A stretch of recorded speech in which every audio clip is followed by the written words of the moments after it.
Graça e paz, meus irmãos. Que louvor abençoado, né? Tem cânticos que parece que nos leva com mais facilidade para a percepção de Deus e da glória do Senhor. Isso mexe conosco. Colossenses capítulo 1, nós vamos ler dos versos 3 até o verso 8 para nossa meditação nessa noite. Hoje eu vou falar sobre a tríade cristã. São evidências claras nas Escrituras de quem de fato é um cristão verdadeiro. Colossenses capítulo 1, versos 3 até o verso 8. Você pode se colocar em pé, meu querido, para acompanhar a leitura deste texto?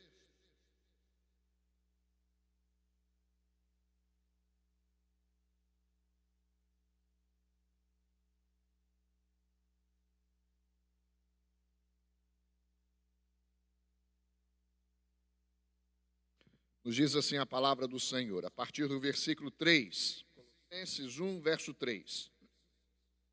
Damos sempre graças a Deus, Pai de nosso Senhor Jesus Cristo, quando oramos por vós, desde que ouvimos da vossa fé em Cristo Jesus e do amor que tendes para com todos os santos, por causa da esperança que vos está preservada nos céus, da qual antes ouvistes pela palavra da verdade do Evangelho, e que chegou até vós, como também em todo o mundo, está produzindo fruto e crescendo. Tal acontece entre vós desde o dia em que ouvistes e entendestes a graça de Deus na verdade, segundo fostes instruídos.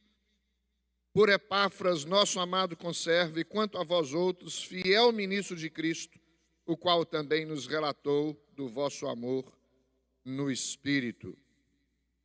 Senhor nosso Deus, nós pedimos que o Senhor fale conosco por meio da Tua palavra, nos ajude a entendê-la, compreendê-la, que o nosso coração esteja preparado, meu Deus, para receber a mensagem do Senhor, esta semente plantada em nosso coração, e que nós possamos, meu Deus, ouvi-la e compreendê-la, como os crentes da igreja de Colossos foram testemunhados por Paulo, que fizeram, eles ouviram e entenderam o Evangelho. Que seja esta verdade nesta manhã aqui entre nós, meu Deus, que nós tenhamos ouvidos para ouvir e corações abertos para crer. Choramos em nome de Jesus. Amém. Podeis assentar, meus irmãos. Esta é uma carta que Paulo escreveu à igreja de Colossos. Paulo estava preso. Foi a primeira prisão dele em Roma, ele dali escreveu algumas cartas, e obviamente ele endereça a igreja de Colossos para ajudá-la a se firmar nas verdades que ouviu do Evangelho, por causa de investidas de falsos doutores, falsos mestres dentro da igreja que estavam pregando inverdades, diminuindo o sacrifício de Cristo e a obra de Cristo. Paulo direciona esta carta para mostrar aos colossenses a suficiência de Cristo. Cristo é tudo em todos. Toda a carta de Colossenses, ela destaca esta supremacia de Cristo. Nós vamos ver que na época da igreja de Colossos havia tentativa de adicionar a fé que os cristãos tinham na pessoa de Jesus, outras coisas como se fossem necessárias para que nós pudéssemos então alcançar a graça da salvação. Se tivéssemos que fazer alguma coisa para alcançar a graça da salvação, já não seria graça, seria mérito daquilo que nós fizéssemos no decorrer da nossa experiência cristã. Temos que fazer coisas boas, mas como fruto da nossa relação com Cristo, do nosso conhecimento do Evangelho, e aqui Paulo está destacando a transformação que o Evangelho produziu na vida dos colossenses e que eles deveriam permanecer tal como fostes alcançados pela graça do Evangelho. A mensagem de Colossenses é que os cristãos estão completos com a sua fé em Cristo Jesus, sem necessidade de incluir nada na obra redentora de Cristo Jesus. O problema que existia entre eles era um ataque à fé que os cristãos estavam tendo na pessoa de Jesus e, ao mesmo tempo, uma apresentação daquilo que os teólogos chamam de proto-gnosticismo, porque gnosticismo foi uma heresia muito séria, combatida nas cartas de Paulo, e aqui está muito embrionária na igreja de Colossenses, na igreja de Colossos, ou seja, havia uma tentativa de levar as pessoas a acreditarem que precisavam pregar, não pregar, mas ensinar uma conduta prática de toque aquilo, não toque aquilo, faça isso, não faça aquilo, como complemento à sua fé em Cristo Jesus. E, ao mesmo tempo, estava tentando também fazer com que a igreja buscasse, nesta tentativa de adicionar alguma coisa, o elemento, o conteúdo que seria adicionado seria um conhecimento misterioso que alguns podiam adquirir para receber, então, a salvação em Cristo Jesus. Ou seja, coisas que eram adicionadas à mensagem do Evangelho. O propósito de Paulo nesta passagem destaca duas coisas inicialmente. Primeiro, tranquilizá-los de que, fato, eles ouviram o Evangelho. Você já observou que, às vezes, na igreja militante, porque tem a igreja militante e a igreja triunfante. A triunfante é a igreja que já está com o Senhor. A igreja militante é a que permanece neste mundo. São os crentes que estão neste mundo, vivendo o cristianismo, pregando o Evangelho, cumprindo com a sua missão, se esforçando diligentemente para viver no vínculo da paz produzido pelo Senhor Jesus. Então, como igreja, essa carta é direcionada à igreja, e aqui nós fazemos um link para a igreja atual por causa da contemporaneidade das Escrituras, sempre ela é uma palavra atual e relevante para a igreja. Então, Paulo estava dizendo aos cristãos, olha, o evangelho que vocês ouviram é um evangelho verdadeiro.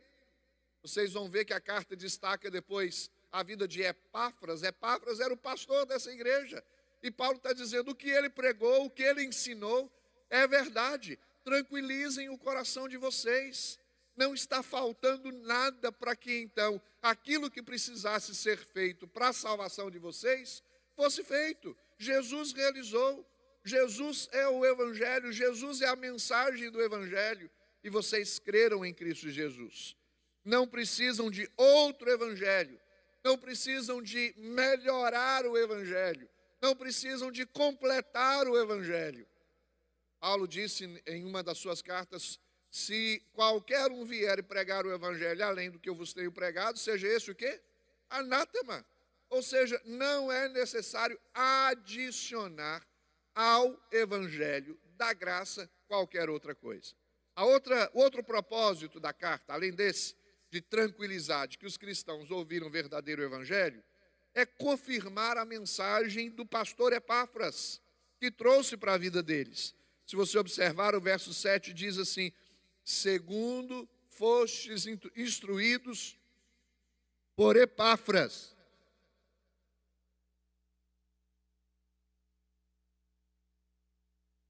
Segundo fostes instruídos por Epáfras, nosso amado conservo.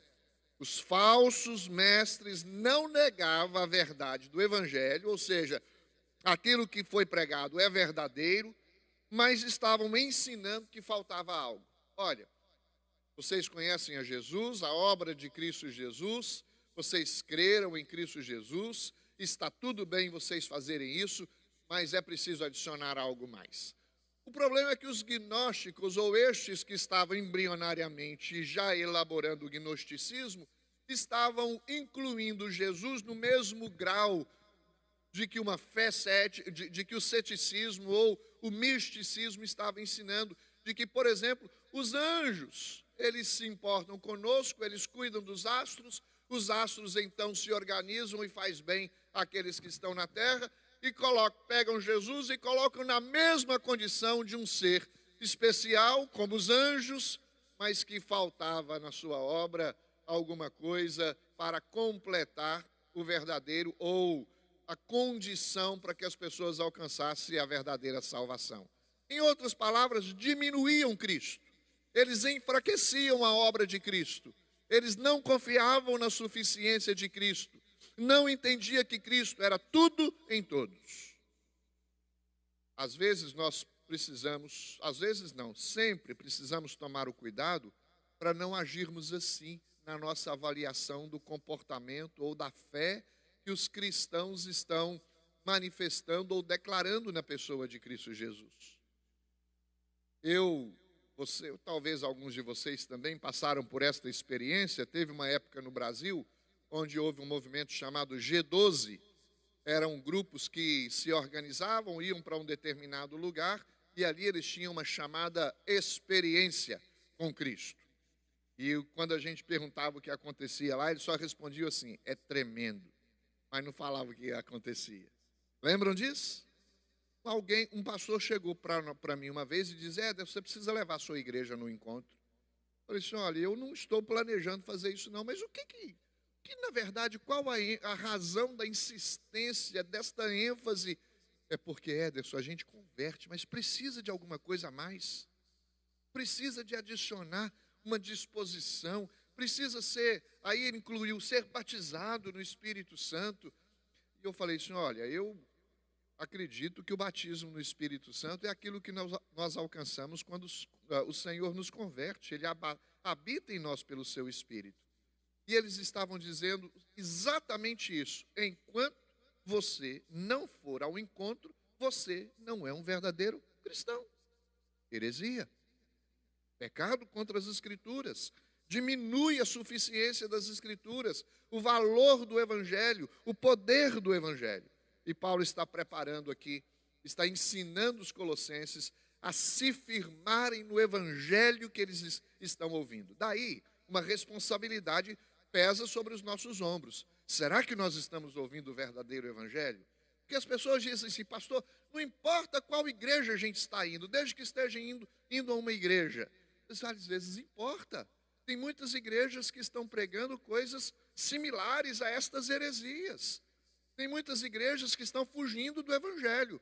Então procure igrejas que preguem as Escrituras, preguem a Bíblia, preguem o Evangelho, preguem as verdades de Deus que foram cridas aqui pelos colossenses. Se você observar o verso de número 3, Paulo inicia esta carta dando graças a Deus, Pai de nosso Senhor Jesus Cristo, quando oramos por vós. E aqui, o destaque de Pai de nosso Senhor Jesus Cristo é para apontar que, de fato, Cristo é Filho de Deus. E na cultura em que isso foi escrito, era muito relevante isso. Alguém que era considerado Filho de Deus tinha a mesma essência de Deus. É um texto que aponta para a divindade de Jesus. Ele não era simplesmente um anjo, ele era o próprio Deus. E aí, Paulo ora em atitude de gratidão por esses crentes. E agradece a Deus pelo que Deus fez e está fazendo no meio deles. Não é uma palavra de crítica, porque olha só, às vezes quando existem perigos ou problemas dentro das igrejas, aqueles que estão fazendo menção ao que está acontecendo nas igrejas, logo de imediato já cria um conjunto de críticas à igreja sem entender o problema que eles estão passando. Paulo primeiro dá graças a Deus pela vida deles, depois ensina, sem censurar, sem acusar. Se existe um lugar para acusador, ele já está ocupado. O nome desse que ocupa esse cargo chama-se Satanás. A gente não precisa ser acusador de ninguém. É diferente, queridos, quando obviamente avaliamos a vida cristã, os comportamentos, temos que instruir, ensinar, ajudar, trazer novamente para o lugar certo, para o caminho da verdade. Mas nós precisamos entender que o Senhor Jesus tem os seus olhos sobre nós, porque um dia Ele nos redimiu, nos salvou, e Ele cuida de nós, e nós estamos vivendo este verdadeiro Evangelho. Estamos olhando para os irmãos e irmãs da nossa igreja, e quando fazemos isso, nós temos que nutrir no nosso coração gratidão. Paulo está dizendo aqui: eu agradeço pela vida de vocês. Nós devíamos aprender a fazer isso. Eu agradeço pela vida do meu irmão. Eu agradeço pela igreja onde eu estou servindo ao Senhor. Eu agradeço a Deus pelas bênçãos que o meu irmão está recebendo. Você já observou que às vezes nós temos dificuldade de nos alegrarmos com a bênção do outro? Nós queremos ser abençoados, queremos que outros celebram a bênção, a ponto de nós contarmos, testemunharmos o que Cristo fez, o que Deus fez, a resposta de oração que recebemos. Mas temos dificuldade de nos alegrarmos com a bênção do outro, com a salvação do outro, com o benefício do outro. Você já observou que muitas pessoas passam por sofrimentos, problemas, dificuldades, e aí quando alguém vem atrás dele, eles dizem assim, tem que passar pelo mesmo. Eu passei por isso, você tem que passar também. Não, queridos, se pôde o meu sofrimento amaciar o espaço para que outros possam caminhar com mais tranquilidade, louvado seja o nome do Senhor. Não é assim com os nossos filhos? A gente diz para eles, vocês não precisam sofrer os sofrimentos que nós sofremos. Aprendam, isso não é bom, este não é um caminho bom. Assim deveria ser na vida da igreja.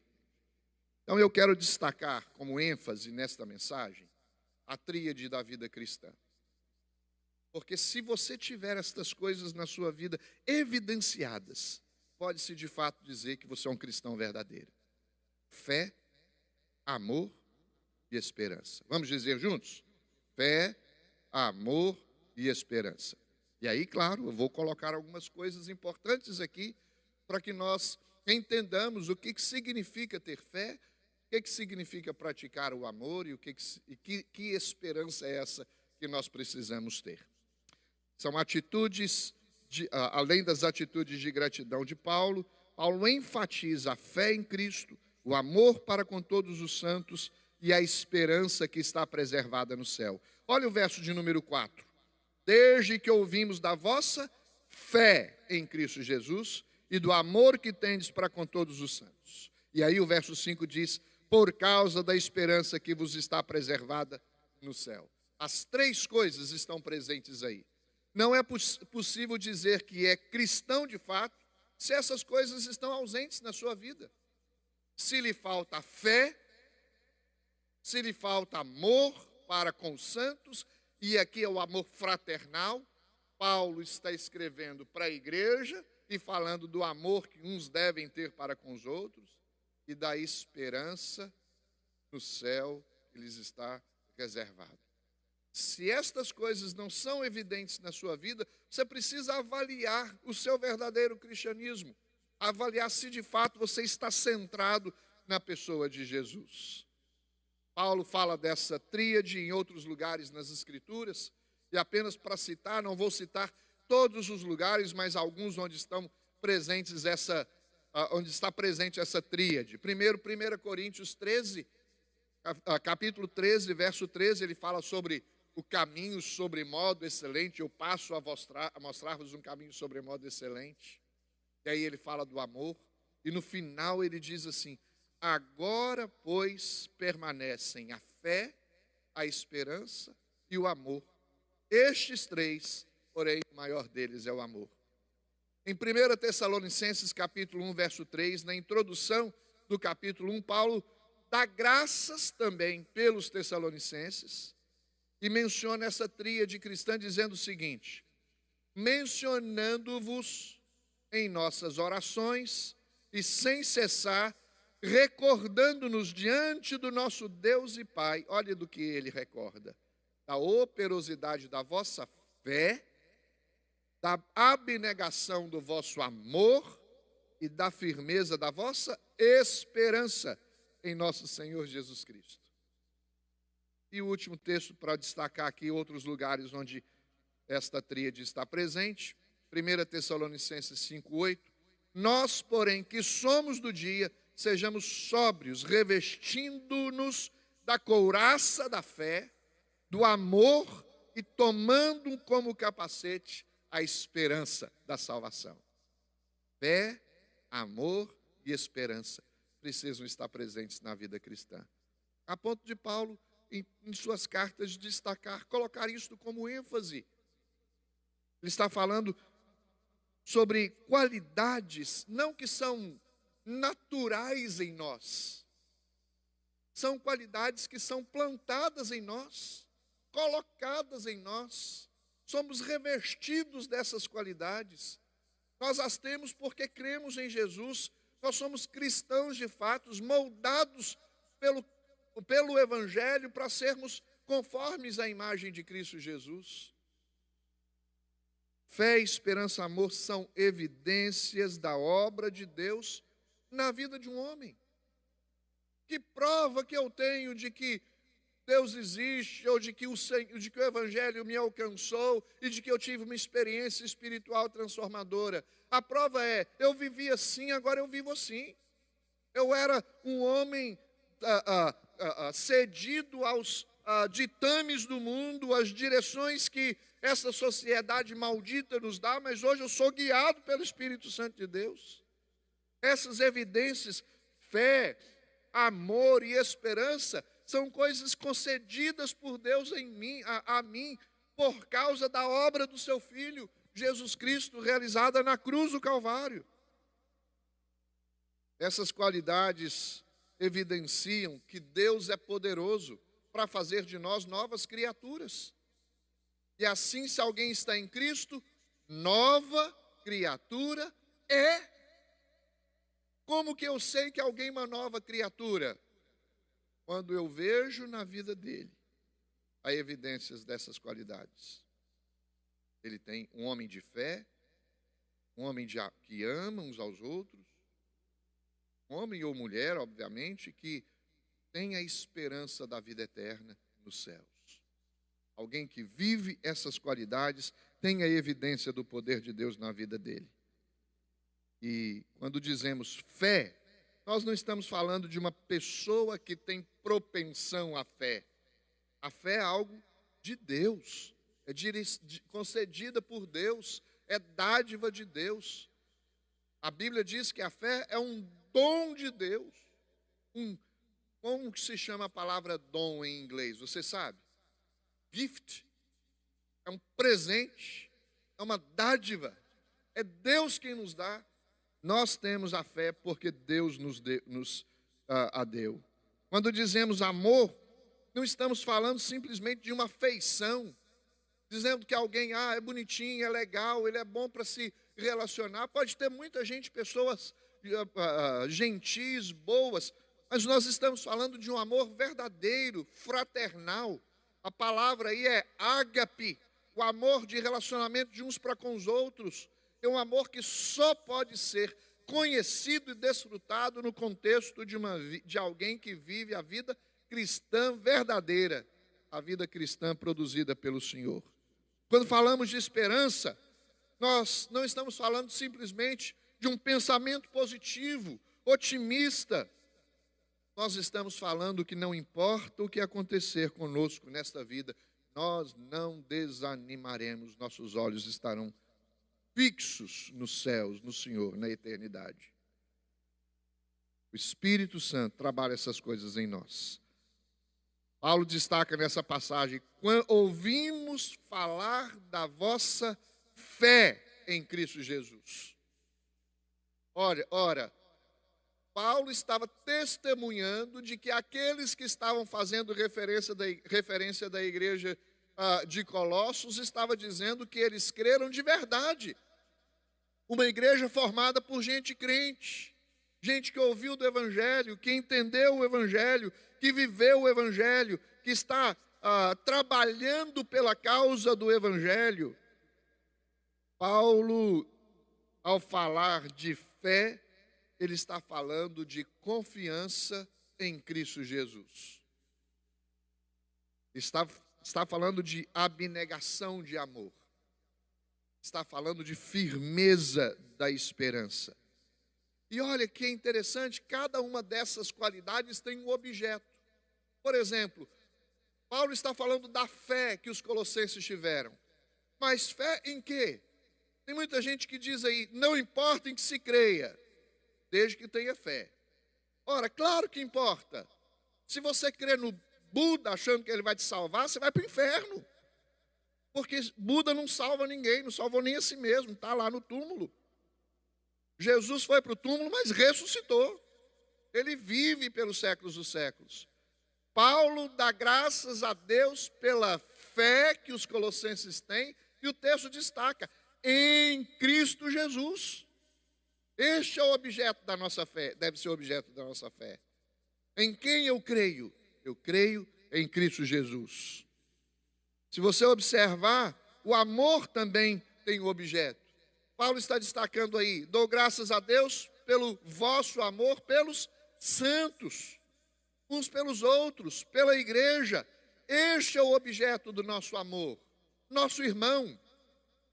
Somos muito, meus irmãos, às vezes tendenciosos a, por causa das frustrações da vida, e onde a gente vai haver frustração, porque somos seres pecadores, mas eles dizem assim, olha, eu quero conviver, quero amar, mas não quero conviver.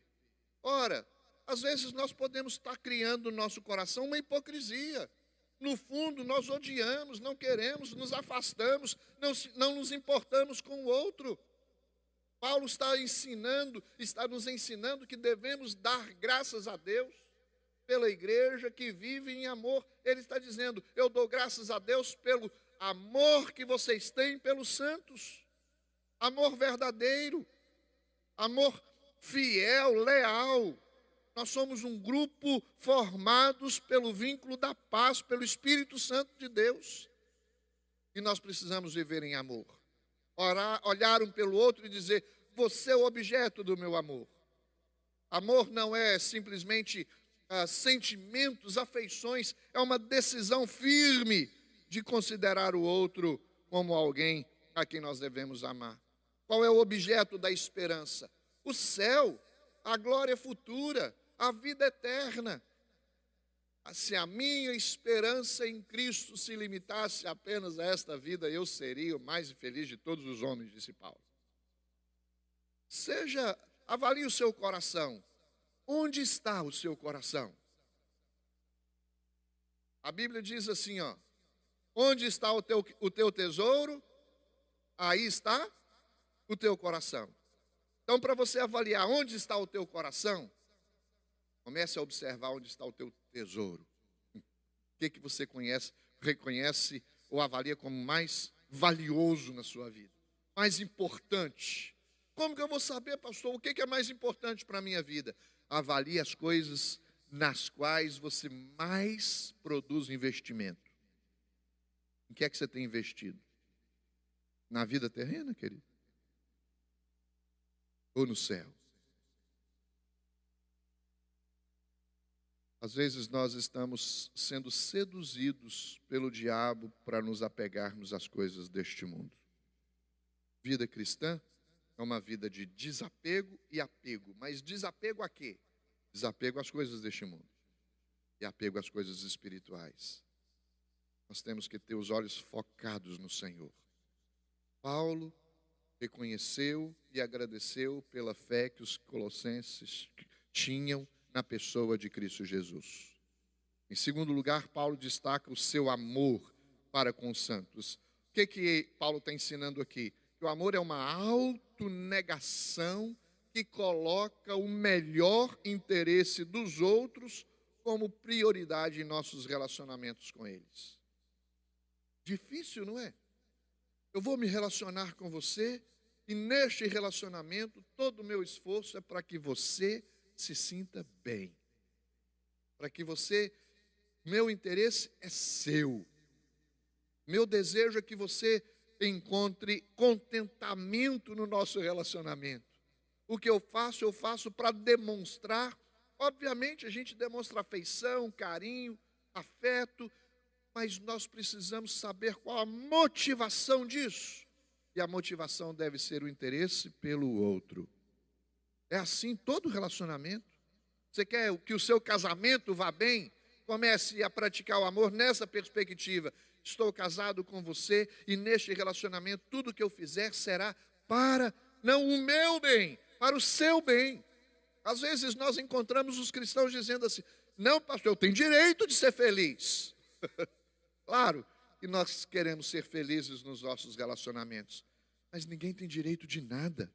Se você recebe alguma coisa, alguma bênção, alguma dádiva, algum contentamento, felicidade, prazer, alegria, paz, bens, isto chama-se graça bendita do nosso Deus. Ele é gracioso para conosco. O amor diz que você vai cuidar do melhor interesse do seu amigo, do melhor interesse da sua família, do melhor interesse do seu vizinho, do melhor interesse da sua igreja.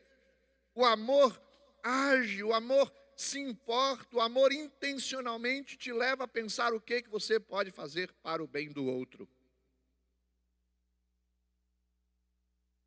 Amor age, porque o amor não só funciona com sentimentos e pensamentos, porque às vezes nós estamos colocando a ordem errada.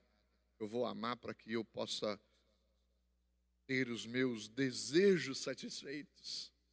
Não, eu vou amar para que Deus me use como instrumento, para que então o outro, para o benefício do outro, para o bem do outro, para a alegria do outro, para a felicidade do outro.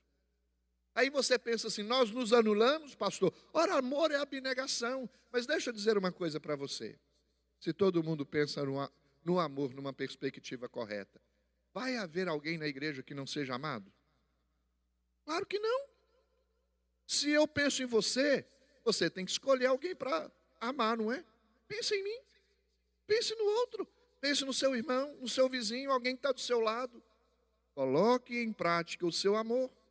Paulo agradece a Deus por estas coisas, pela fé em Cristo e pelo amor pelos santos, por todos os santos. Olha, a palavra todos aí é interessante, né? Porque a gente diz assim, na igreja eu amo fulano, fulano e fulano. Os outros não. Paulo está dando graças a Deus pelo amor para, olha o verso 4, finalzinho aí, para com todos os santos. Não é apenas amor à família ou ao cônjuge. Claro, você deve amá-los. Mas Paulo está destacando aqui a evidência da vida cristã autêntica. E esta vida cristã autêntica é destacada pelo amor de uns para com os outros no corpo de Cristo. E esta é uma importante evidência de alguém que é cristão. Qual uma evidência importante de alguém que crê em Cristo Jesus, de alguém que de fato é cristão? A sua fé em Cristo Jesus e agora o seu amor pelos santos, pela igreja de Cristo Jesus. O amor é uma das principais evidências. Existe uma carta no Novo Testamento que João escreveu, a primeira carta de João. Ali existem alguns testes para a vida cristã. E um deles é chamado teste do amor. Se nós dizemos que amamos a Deus, mas nós odiamos o nosso irmão, nós somos mentirosos. Não amamos a Deus coisa nenhuma. Olha o que diz ainda o texto de 1 João, capítulo 3, verso 14. Nós sabemos que já passamos da morte para a vida, porque amamos os irmãos. Aquele que não ama, permanece na morte. Em outras palavras, você quer saber se alguém de fato é um convertido, é um cristão verdadeiro? Observe se ele está amando os irmãos. Se ele passou da vida para a morte, aqui é uma, claro, figura para dizer conversão. Alguém que estava morto em seus delitos e pecados e agora está vivo em Cristo Jesus. Foi tirado das trevas e transportado para o reino do Filho do seu amor. E aí o texto diz, aquele que não ama permanece na morte. Porque qual é o contrário da vida vivida em Cristo Jesus? É a morte distante desta vida, deste evangelho, da verdadeira vida que alguém pode desfrutar neste mundo, que é a vida no Senhor, que é a vida produzida pelo próprio Senhor, alcançada pela sua obra redentora. Paulo, então, nos ensina a vivermos de uma maneira clara, objetiva como cristãos. Tenha fé em Cristo e pratique o seu amor para com seu irmão. Sua vida é caracterizada, deve ser caracterizada por este amor. É interessante porque, olha só, uma realidade que não podemos olvidar, esquecer. Por um lado, vivemos em uma cultura onde o amor pela família e o amor pelos amigos são muito fortes, não é? Se tem uma coisa que mexe conosco é quando alguém mexe com a nossa família, sim ou não? Por quê? Porque nós amamos. É verdade. No meio cristão nós enfatizamos amor uns para com os outros, amor pela família. Mas veja bem, por que é importante aplicar este ensinamento de Paulo aos Tessalonicenses nos dias que nós vivemos? Porque se por um lado existe uma consciência centrada no Evangelho, que pratica o amor na sua legitimidade e de maneira apropriada, existe sistemicamente o ataque contra a família. A sociedade onde nós vivemos é uma sociedade que tem atacado fortemente contra os princípios morais e éticos da família. Às vezes a sociedade afeta nossa família, nossos amigos, nossos irmãos, a ponto de muita gente dizer o seguinte: olha, quanto mais conheço as pessoas, mais eu amo os animais. Já pensou? Porque está ouvindo o que a sociedade está pregando. Cuide de si mesmo. Se você não se importar consigo mesmo, quem vai se importar? Você é capaz. Você já ouviu uma pregação sobre o apoderamento? Você é uma mulher que tem que se apoderar, um homem, um líder que tem que se apoderar. Ora, querido, a gente tem que se humilhar debaixo da poderosa mão de Deus. É isso que a Bíblia nos ensina. Então a gente precisa tomar o cuidado. Mas eu quero que você saiba de uma coisa aqui. Nesta igreja, a Igreja Presbiteriana Emanuel de Porto Santo Lucie, aqui nesta igreja você é bem-vindo. Nós não lhe trocamos pelos animais, não faremos isso. Nós amamos vocês. Nós queremos o bem de vocês. Nós queremos preservar aquilo que a Bíblia preserva, praticar aquilo que a Bíblia nos ensina. Você é amado por Deus e você também é amado por essa comunidade. Vai haver na história da nossa vida cristã dificuldades, problemas. Às vezes vamos ter impasses que precisam ser resolvidos, mas não pode faltar entre nós o amor, com o qual somos amados pelo Senhor. Eu amo porque Cristo me amou primeiro. Eu amo a Deus porque Cristo me amou. Eu amo os outros. Eu amo a igreja porque Cristo me amou. Sou transformado pelo Senhor. Evidência clara de alguém que foi alcançado pelo Evangelho. Como a salvação eterna, disse uma frase de João Calvino, como a salvação eterna é algo que ultrapassa a nossa compreensão, Paulo acrescenta que a certeza dela foi traduzida aos Colossenses pelo Evangelho. Ele confirma que não está introduzindo nada novo, mas apenas reforçando a doutrina que eles já haviam recebido anteriormente. E ele cita por Epáfras, o pastor deles. Aquele que não ama não conhece a Deus, pois Deus é amor. 1 João 4:8. Amando o nosso irmão, nós damos testemunho do nosso amor por Cristo. É uma sequência.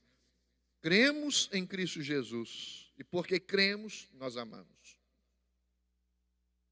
E terceiro e último ponto sobre a esperança.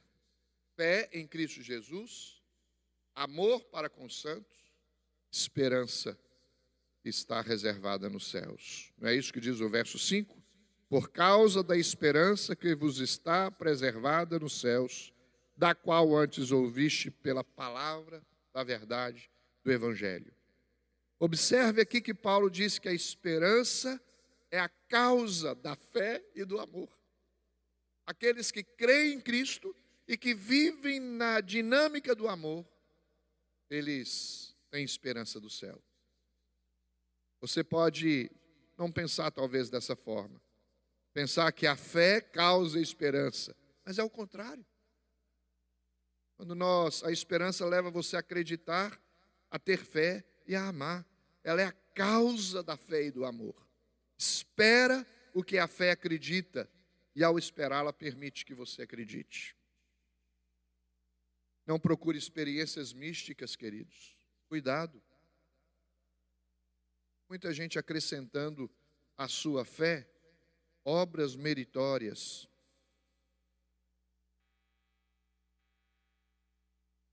Eu não sei, tem alguns TikToks ou essas coisas de Instagram, tem coisas que podem ser vistas sem comprometer a nossa fé, né?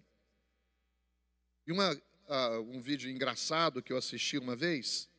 Estava a mãe sentada na mesa e chega o seu filho, senta do lado dela e disse assim: nossa mãe, tá calor hoje, né? E ela vira para ele e diz assim: mas também você não vai na igreja? Você não ora? Você não para um tempinho para ler a Bíblia? Você está aí só querer saber de andar para aqui e para ali? Aí você, mãe, o que tem a ver ter calor com essas coisas? Às vezes nós exageramos nas nossas colocações, mas porque no fundo nós cremos que é assim mesmo. As experiências difíceis que passamos é porque não fizemos isso ou não fizemos aquilo. O que talvez pode até ser, mas nós não podemos generalizar. Nós temos que ver a vida de cada um, crer que o Senhor está conosco, nos ajudando, nos auxiliando. A esperança, ela é a causa da fé e do amor. Espera o que a fé acredita. Olhe para Cristo, olhe para os irmãos em amor, olhe para o céu e tenha esperança. Em outras palavras, acredite, ame e espere. Fé, esperança e amor são evidências do trabalho de Deus em você. Eu vou repetir: fé, esperança e amor são evidências do que Deus fez na sua vida. Você quer saber se de fato você é um cristão? Observe se você tem praticado essas coisas. Crido em Cristo Jesus, se dedicado a Ele, entregue os seus cuidados ao Senhor. Se você tem amado os seus irmãos e se você tem esperança da vida eterna. Tem um comentarista bíblico chamado William Hendrickson. Ele disse: a esperança é reservada como um tesouro guardado por Deus, inacessível ao mal. Ela motiva a fé e o amor porque olha para o futuro glorioso em Cristo. Contrastando com as falsas esperanças, ascéticas ou místicas que ameaçam os colossenses. Cristo é a fonte. Lembra da centralidade de Cristo que eu preguei aqui no domingo passado? Isso precisa estar no centro. E eu quero concluir só citando essas coisas para vocês, com base nos últimos versículos, que são versos 5 ao verso 8.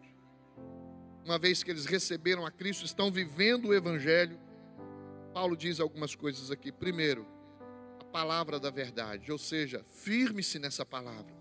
A palavra da verdade é aquilo que é fielmente pregado das Escrituras Sagradas.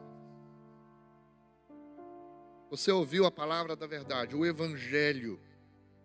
Ele veio, alcançou você e firma você.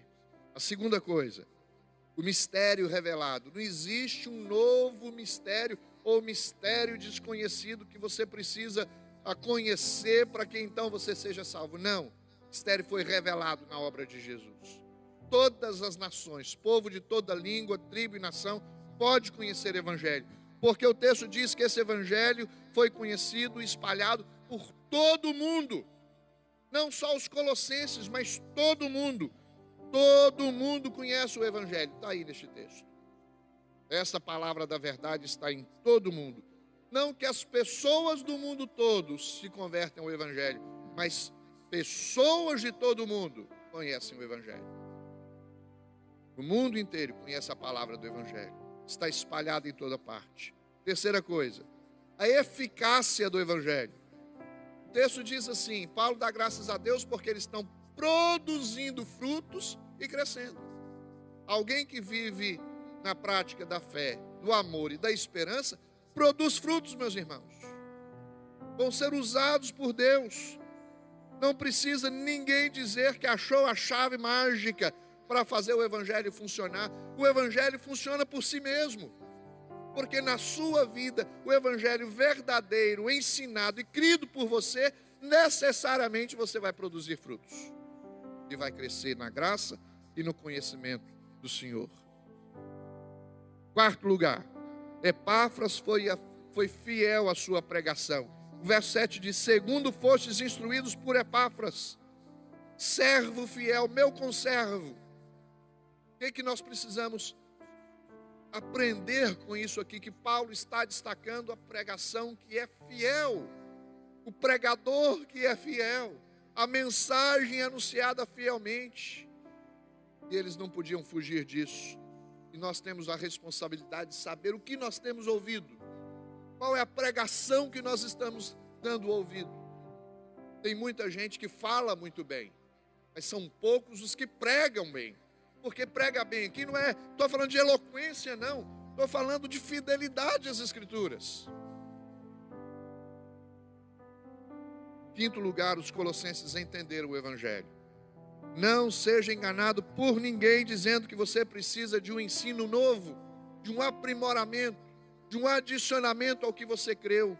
Você não entende porque você não precisa disso, porque você já entendeu o Evangelho da graça.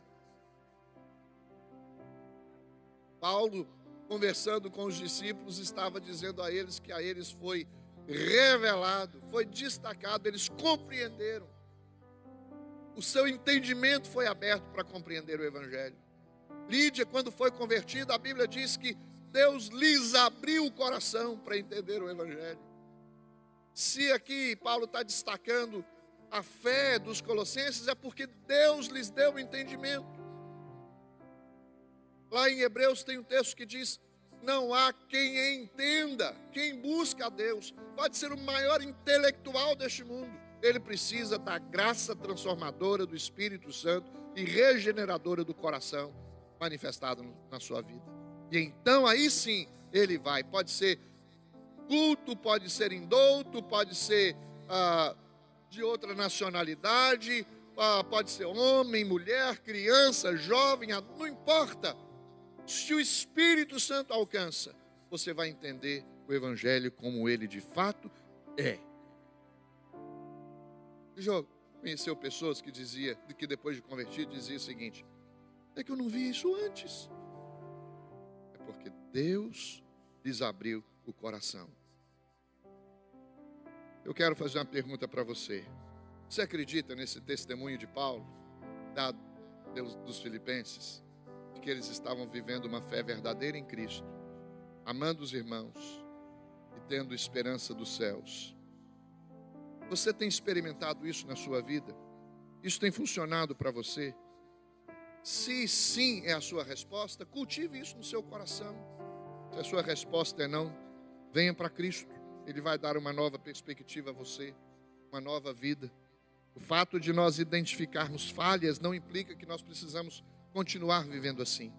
Nós podemos ter uma nova vida, abrindo nosso coração para crer em Cristo Jesus. E como consequência, nós vamos ter um amor verdadeiro, leal pelos nossos irmãos e também uma esperança de vida eterna nos céus com o Senhor.